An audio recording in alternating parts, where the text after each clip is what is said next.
Hey, Women of Welcome. This is Matt Soerens with World Relief. Bree knew that I was down here at the Texas-Mexico border for a few days looking at what's happening, and she asked if I'd just do an update for the Women of Welcome community.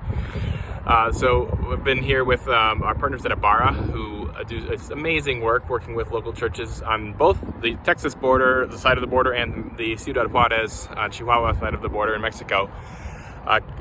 Providing care for asylum-seeking families and children. Yesterday we were over in Juarez, which is right behind me here, with a church-based shelter that has 150 people, most of them children, who have come to the United States border, primarily from Guatemala, but other parts of Central America and some from southern Mexico as well, to seek asylum, which again is to basically ask permission from the United States government to stay because people are under a threat of persecution, or at least profess to be under a threat of persecution.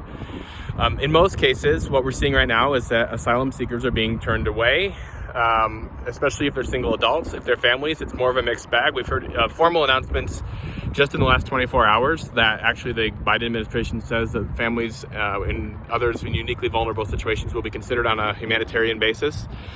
We've actually seen that's been happening for a number of weeks, where some families, especially when they're referred by like a legal services nonprofit, are being able to present their asylum requests. Others are not. It's a little hard to tell who gets selected and why, so it does seem a little bit arbitrary, but it does seem like a positive trajectory.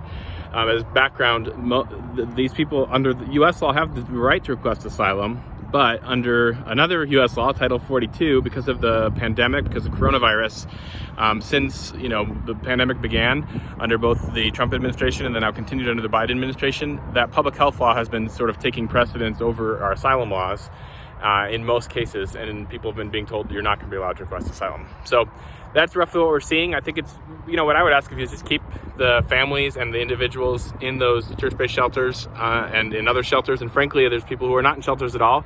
Some of my World Relief colleagues were down in Tijuana and the other part of, west of here, the western end of the U.S.-Mexico border.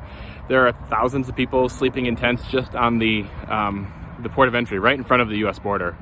Plaza that I've been in many times, but never seen hundreds of tents in. But they're there now.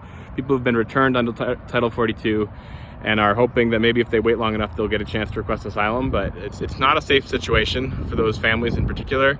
And it's also not necessarily a safe situation for the churches who are providing just really heroic, Christ-like, compassionate care for people who are in need. So be praying for those brothers and sisters in Christ who are providing help. Be praying for those who are seeking asylum. Be praying for our government, for Border Patrol, who have a really difficult job to do and are following instructions from higher ups as well. So that's kind of the situation here. It would be challenging you to be praying and also to keep in mind what you could do, because wherever you are, there are ways to respond. Because as asylum seekers are allowed in the United States, they're not staying at the border. They're going all over the United States. I know in my World Relief office in Chicagoland, we're working with asylum seekers who've come through the border and working with local churches to help provide care for them. And that's through other World Relief offices and other organizations. That's happening in a lot of places. We need churches, we need volunteers, we need financial support, frankly, because that is not something the government pays for. People are relying on private charitable support. So that's something I'd encourage you to think about, and also continue to be praying, and also continue to be advocating for our asylum laws to be followed, for vulnerable children in particular to be protected and well cared for. So that's an update from the border. I hope you guys all have a great day.